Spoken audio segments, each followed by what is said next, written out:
One correction on the announcements, the time for the nursing home is 3:30, although some do get there early to make sure that residents are able to be out in time for the starting of the service. But that was a misprint. It's 3:30.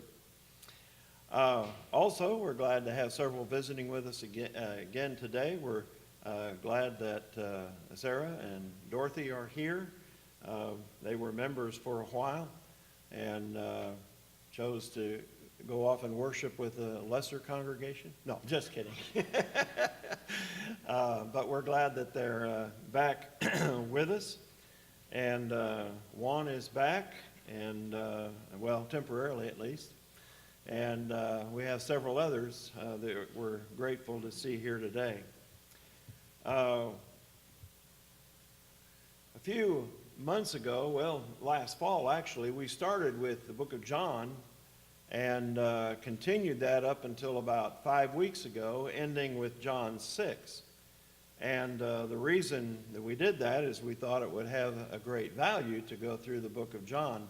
But I was gone a couple of weeks and some other things occurred, so we have not resumed that study, but we plan to resume it today, talking about the world's works. You remember John 5:17 and 18? Well, let's go back and read it just in case your memory has slipped, since you slept a time or two since then. But Jesus answered and said to them, "My Father has been working until now, and I have been working. Therefore the Jews sought all the more to kill him, because he had not only broke the Sabbath, but also said that God was his Father, making himself equal with God." So they sought to kill him, and we need to keep that in mind as we get into John chapter 7, because it's a large part of what occurs, especially early on. Jesus never violated the Sabbath day. In their minds he did, because he violated Sabbath tradition, but he never violated the law of Moses in any respect. So we do want to make that clear. But he was talking about his deity when he said, "My Father." Not our Father, not the Father, my Father. And they understood what he meant by that. And that's the reason they desired to kill him. Well, many still wanted him dead, so he had not been in Jerusalem recently. John omits a lot of the details that Matthew, Mark, and Luke include, and since they were written earlier, perhaps that's why he does omit some of those things. But after the feeding of the 5,000, John omits the Lord visiting the coasts of Tyre and Sidon, feeding the 4,000. He omits Peter's confessing him as the Son of God, and his appearance on the Mount of Transfiguration is not noted with Moses and Elijah. So a lot of time and material have been omitted since the end of John 6 and the beginning of John 7. Now we are at the time of the Feast of the Tabernacles, which occurs in the fall, and it's about 6 months until the final Passover and the final week of Jesus' life. So a great deal was omitted during the time between chapter 6 and chapter 7. In this particular thing, we have Jesus engaged in a conversation with his brothers. And they are named in Matthew 13 and verse 55. James, Joseph, Simon, and Judas, who later went by the name of Jude, possibly because he did not want to be associated with the one who had betrayed Jesus. So he is henceforth called Jude. Jesus also, according to Matthew 13:56, had two sisters, at least two sisters. The only two brothers ever mentioned as followers of Jesus later on are James and Jude. If the others were, we do not know it. If his sisters were, it is not mentioned. None of his brothers, however, at this time seems to believe on Jesus as the Son of God, as the Messiah. In fact, they seem to be taunting him to go up to Jerusalem and show himself to the world. Go up there and let the whole world, let all who are in Jerusalem, because people would be coming, making a pilgrimage there at this time of the year, many from various places. Go up there and show yourself to people that the whole world can see what you are doing. They had undoubtedly heard things, and they undoubtedly had heard of the reputation of Jesus and some marvelous works. They may not have seen any of these things personally, even though they were his family. And apparently they remained skeptical concerning the reports that they heard. They were raised in the same household. Perhaps there was a little animosity there. You know, a lot of times you may have heard a brother or a sister say, my brother or my sister and I don't get along very well. He was the perfect child, and always got treated so well. Well, in this case, that would be true. Jesus was the perfect child. He committed no sins, and so it may be that there was a little animosity there just because that was the case. But for whatever reason, they seem to have rejected the truth concerning who he is at this particular time. For whatever reason, then, they encouraged him to show himself to the world if he could do these things. Notice again, John chapter 7 and verse 4. If you do these things, show yourself to the world. Does that not indicate a little doubt on their part? A little reluctance to accept this on their part? And John says that their motive was unbelief. For, verse 5, they did not yet believe in him. Now, an application of what we have witnessed here, his own family being slow and reluctant. A comment was made by Brother Guy N. Woods in his commentary on John, which I think is a good application and that all Christians ought to keep in mind. He said, not infrequently, those who seek to serve Jesus faithfully find the most intense opposition from their own relatives. And that is often the case. Sometimes you would think you would be in the best position to talk to them, and it almost seems like you're in the worst position because they don't want to hear from you. Sometimes that is the case. Not always, but sometimes that is the case. Well, Jesus replies in kind to them and seems to use a little sarcasm here in verses 6 through 8. Then Jesus said to them, my time has not yet come, but your time is always ready. The world cannot hate you, but it hates me because I testify of it that its works are evil. You go up to this feast. I am not yet going up to this feast, for my time has not yet fully come. Now, we want to consider that answer a little bit. Jesus says his time has not yet come, and that is true in two senses. And he may be combining both of those in this particular case. In one sense, it was not the time for him to go up to the feast. Now, you would think that if you're going, you'd want to be there for the whole thing. right? But Jesus knows that they may be looking for him. They may be watching him so that they can oppose him the moment he arrives. So he's not going at the beginning. It's not time for him to go. He will go a couple days later when they're not expecting him. He's not going to show up with his relatives and so forth and be easy to spot, but he is going to go, but it's not time yet for him to go up to Jerusalem.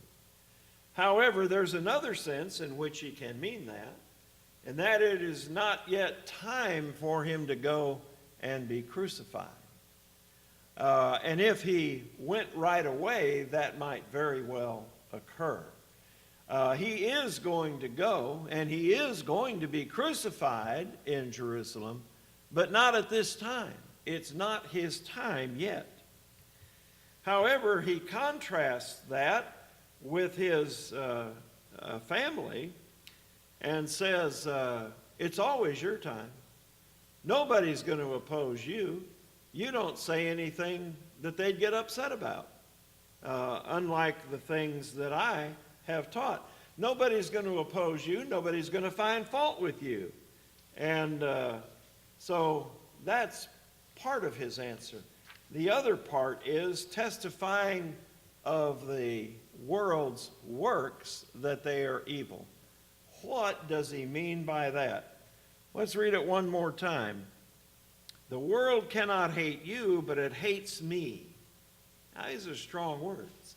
But it hates me because I testify of it that its works are evil. What does Jesus mean by that? What has he said? How has he testified that the works of the world are evil? Well, let's back up first to John chapter 3, verses 19 through 21. There are not a lot of specifics here, but the idea is certainly easily understood. John 3, beginning with verse 19. And this is the condemnation and, that the light has come into the world, and men, now notice, loved darkness rather than the light, because their deeds were evil. Well, that sounds very similar to what you heard here. I testify that its works are evil. That's what he had already said in John 3:19. Men love darkness rather than the light, because their deeds were evil. For everyone practicing evil hates the light and does not come to the light, lest his deeds should be exposed. But he who does the truth comes to the light, that his deeds may be clearly seen, that they have been done in God. So that would probably be one thing that would come to mind that he had already said. But there are more things, more explicit things, that are recorded in the Sermon on the Mount, for example. And that is very early on in the book of Matthew. Most of these things have already been taught by the time we get to John 7, because we're only 6 months of his life remaining on earth. So let's go to Matthew chapter 5 and look at some of the things that Jesus taught that people might have objected to. First of all, let's notice the hatred again from Matthew 5:10 through 12. Blessed are those who are persecuted for righteousness' sake, for theirs is the kingdom of heaven. Is not Jesus the epitome of being persecuted for righteousness' sake?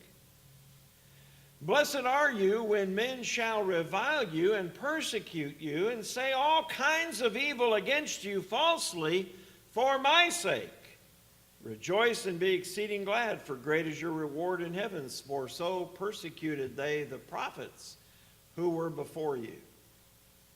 So Jesus talks about the reaction to those who practice righteousness. to those who walk in the light. There is an adverse response. There is persecution. There is hatred that is involved.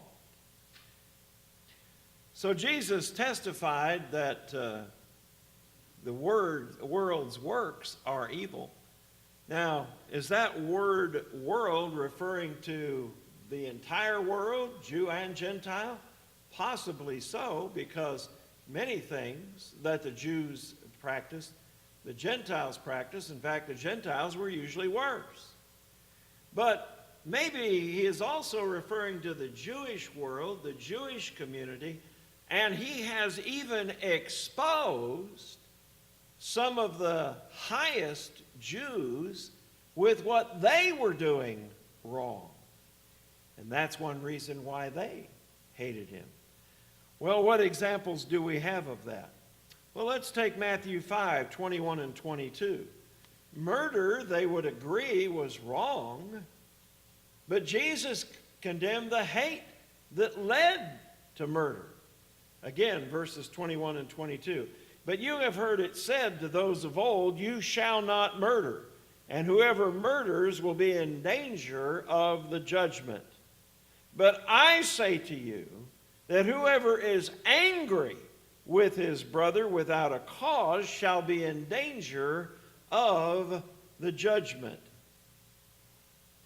They would not probably consider murder on most occasions, but they would consider hatred as being valid. Jesus challenged them on that. Unless the hatred is there, murder is probably not going to take place. It starts in the heart. It starts with that kind of an attitude and may well be expressed. So he went after the origin of the problem, which was not the actual deed being done, but the attitude that leads to that deed. Then he also talked about another thing that they probably didn't really like. In Matthew 5, 27 and 28, he talked about adultery. You have heard that it was said to those of old, you shall not commit adultery. And adultery, they would agree, was wrong. But Jesus went further. He said, but I say to you that whoever looks at a woman to lust for her has already committed adultery with her in his heart. So Jesus not only condemned the act, but the lust in the heart, the fantasies in the mind that led to the adultery. Well, many people were guilty of that. Many people were guilty of hatred. So they would not appreciate what Jesus had to say on those subjects. You know, you could get up and say adultery is wrong, and all day long, yep, I've been good on that. You could get up and talk about murder. Yeah, I never murdered anyone. But when you start getting to motives and lust in the heart and hatred in the heart, now you quit preaching and gone to meddling as far as they were concerned. Jesus also exposed their spiritual hypocrisy. And that might be the worst of all, as far as they were concerned. He exposed their spiritual hypocrisy in giving. Matthew 6, verses 1 through 4. Take heed that you do not do your charitable deeds before men to be seen by them. Otherwise you have no reward from your Father in heaven. Therefore, when you do a charitable deed, do not sound a trumpet before you, as the hypocrites do in the synagogues. Can you imagine that? Hey, I'm about to give a big gift. You know, sound the trumpet. But that's the way he puts it. And when you do a charitable gift, do not let your left hand know what your right hand is doing, that your charitable deed may be done in secret. and your Father who sees in secret will reward you openly. So the important thing is that God knows what you're doing. Don't be sounding a trumpet to call attention to men. If that's all you want, the glory of men, Jesus said, assuredly, I say to you, you have your reward. Yes, you'll hear men praise you, but don't expect any glory from the Father, because you wanted the praise of men and you got it, and that's all you're going to get. Jesus exposed their hypocrisy. He did the same thing with regard to praying in Matthew 6, 5 and 6, where he says, and when you pray, you shall not be like the hypocrites, for they love to pray standing in the synagogues and on the corners of the street, that they may be seen of men. Assuredly, I say to you, they have their reward. But you, when you pray, go into your room, and when you have shut your door, pray to your Father who is in the secret place, and your Father who sees in secret will reward you openly. Probably at some point, since he talked about the street corners, a mother or father would be out with a child, and as they're walking by, here's somebody praying on the street corner, and you can say the child saying, Mom, what's he doing? He's praying. What? He's praying. On the street corner. Yes, he's praying on the street corner. That means he's real spiritual. Well, that's the kind of response they wanted. And if that's all that you want is the praise of men, you get that, but you don't get anything more. Third, he exposed their hypocrisy in fasting. Verses 16 through 18. Moreover, when you fast, do not be like the hypocrites with a sad countenance, for they disfigure their faces, that they may appear to men to be fasting. You just imagine people doing that? Oh, I'm so hungry. Can you hear my stomach growling? That's the kind of people they were. They wanted the praise of men. They weren't doing their religion for God. They were doing it to be seen of men. But when you fast, anoint your head, wash your face, so that you do not appear to men to be fasting, but to your Father who is in the secret place, and your Father who sees in secret will reward you openly. But that's not the only hypocrisy that Jesus mentioned. He also talked about their judgments on others. Matthew 7, 1 through 5. Judge not that you be not judged. Now, everybody in the world, if they've never opened the Bible, knows that verse, because it's used wrongly. Why don't we read the text here and find out what Jesus is saying? For with what judgment you judge, you will be judged. Are you going to say something evil about a brother or about someone? What about you? You'll be judged the same way. And with the same measure you used, it will be measured back to you. And why do you look at the speck in your brother's eye, but do not consider the plank in your own? Their judgment was not honest, it was self-righteous judgment. Or how do you say to your brother, let me remove the speck out of your eye, and look, a plank is in your own?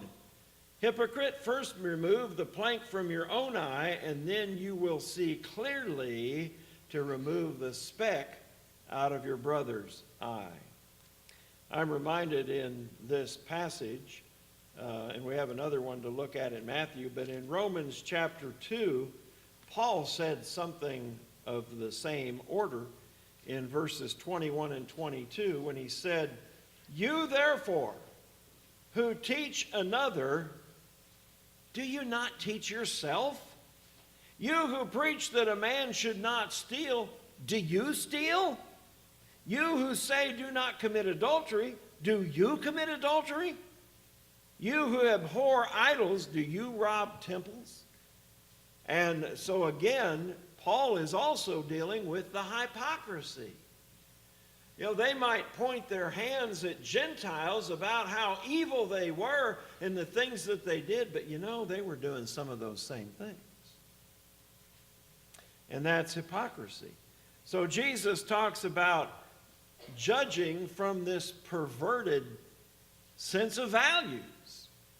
You judge others and you're doing some of the same things, or you're doing something worse, and yet you're complaining about them.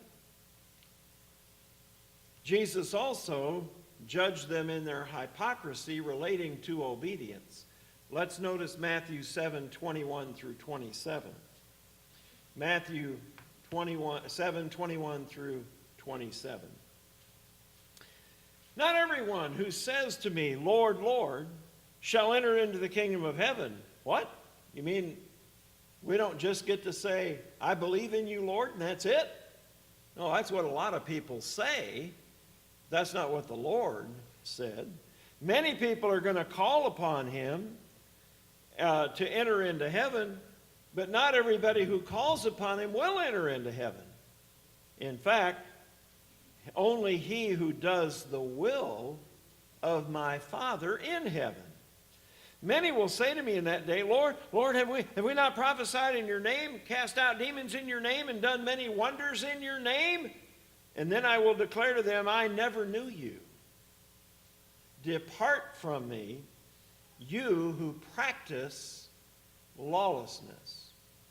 A lot of people are very religious with their lips, but their lives don't reflect that at all. Then he goes on to explain further. Therefore, whoever hears these sayings of mine and does them, I will liken him to a wise man who builds his house on a rock. Here's the point. The wise man hears and does them. The one who built his house on the sand hears but does not do. That's hypocrisy. Jesus exposed that. And so you can see why many people despised him, especially the leaders who were guilty of these things. Are we guilty? What about those who call themselves Christians? Do Christians fail to read the Bible? Isn't that hypocrisy? Do Christians fail to study the Bible? Isn't that hypocrisy? Do Christians fail to live the Bible? Isn't that hypocrisy? We talked about that somewhat last night, about how ironic it is that people tend to view a church building as the church, when in the first century they didn't have church buildings. They met in some buildings, sometimes rented, sometimes free, but they didn't own their own buildings. But here we have in the New Testament Christianity referred to as the way. Today we have people referring to it as the place. It's not the place, it's a way. It's a way of life, and you have to read the Bible to understand what the way is. You have to study the Bible to know what the way is, how to walk in it. And then you have to live what you have studied. If we fail to do those things, are we not hypocrites?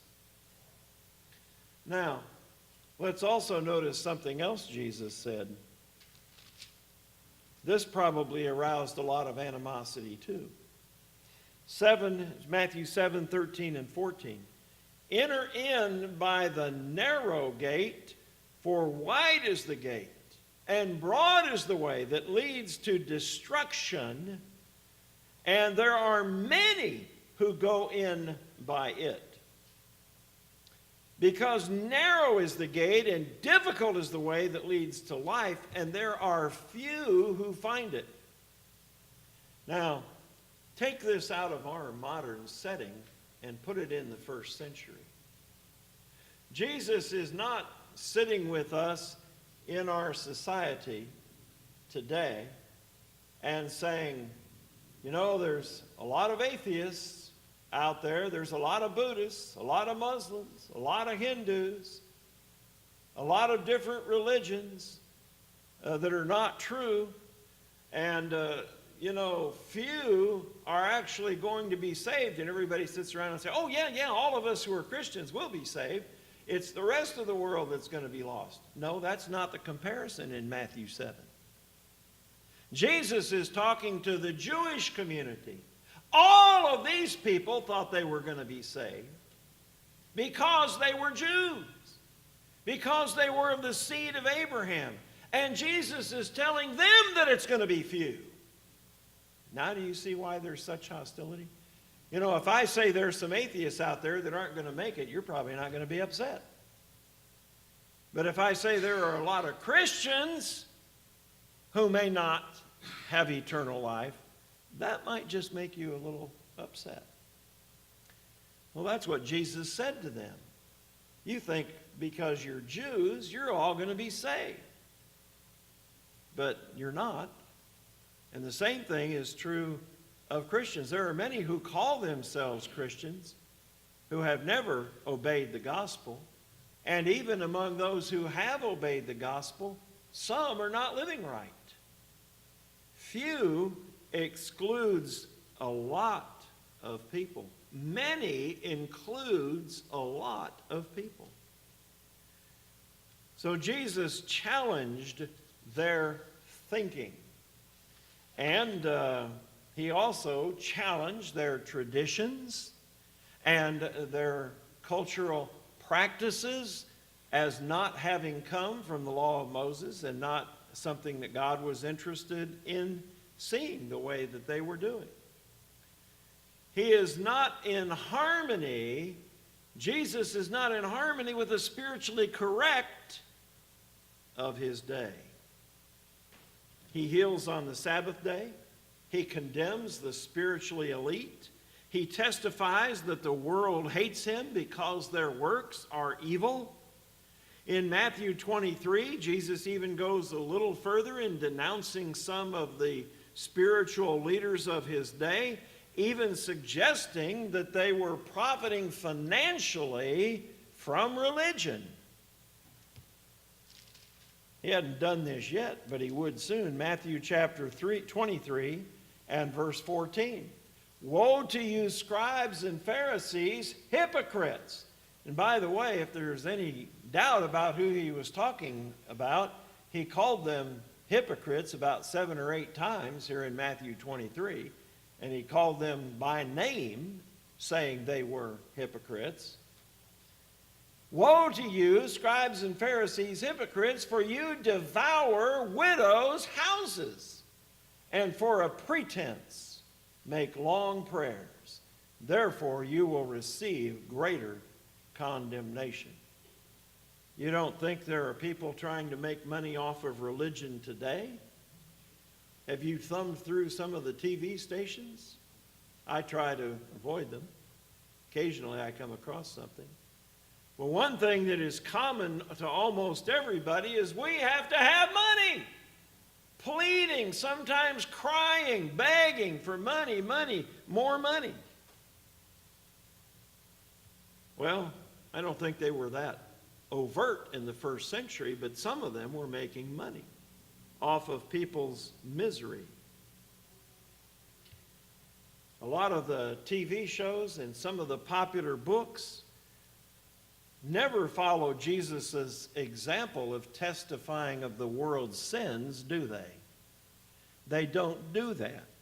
For them, it is all about feeling good and trusting in yourself and getting wealth for yourself, which always starts by giving them some of that wealth, by the way.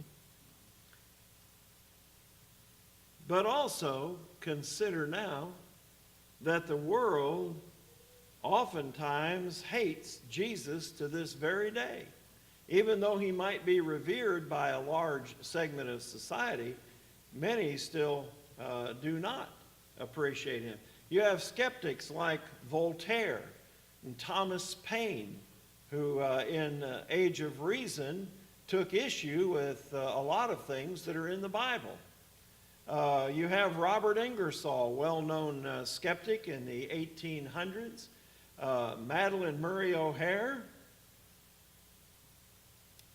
who died pursuing money, Christopher Hitchens, who is now passed on, Richard Dawkins. All of these want to be free to practice sin, and that's one of the reasons they hate Christ and they hate Christianity, because their deeds are evil and because Jesus exposes the world's deeds as evil. They get angry, and probably more this week than last week, if you dare to say homosexuality is a sin. But it is. They become belligerent and defiant. Jesus, though, came to save people from their sins and their punishment. Make no mistake about it. Those who live and die in sin will be punished.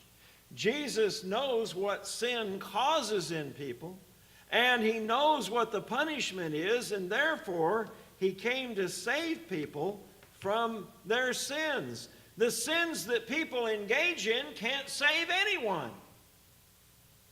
Those are pleasures that some people like and enjoy, but Jesus exposed these things as sin, and because of it, many desired to kill him.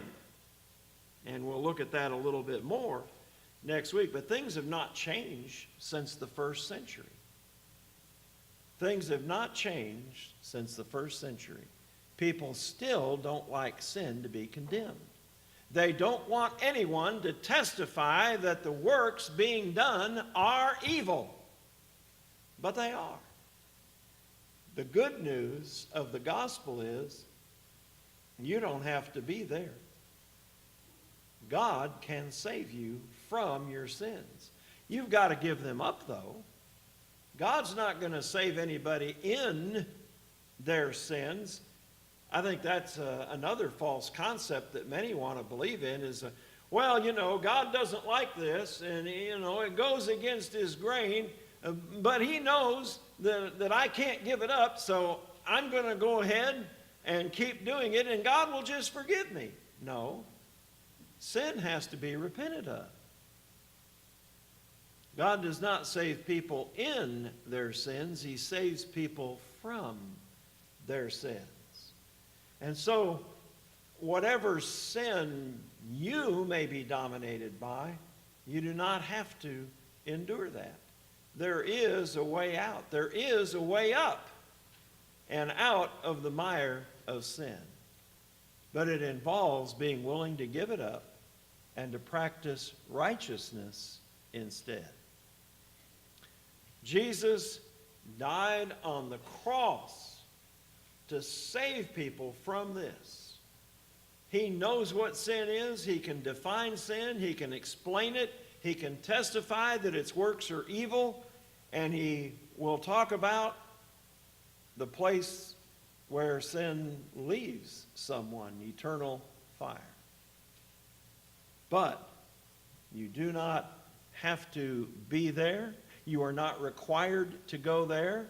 You are not foreordained to go there. You can go to heaven. It's your choice. If you haven't made that choice yet, why not make it today? Repent of your sins, whatever they might be. Confess that Jesus is the Christ, the Son of God, and be buried with him in baptism so that your sins can be cleansed, washed away, and you will be made pure and holy and righteous by the blood of Christ. If you have already done that but have been walking back in old ways, stop now before it gets worse. Sometimes there comes a time when a man's conscience becomes past feeling. There sometimes is a point of no return. Don't let yourself go down that road. Don't go that far. Straighten things out now while you have the opportunity. If we can help you, come while we stand and while we sing.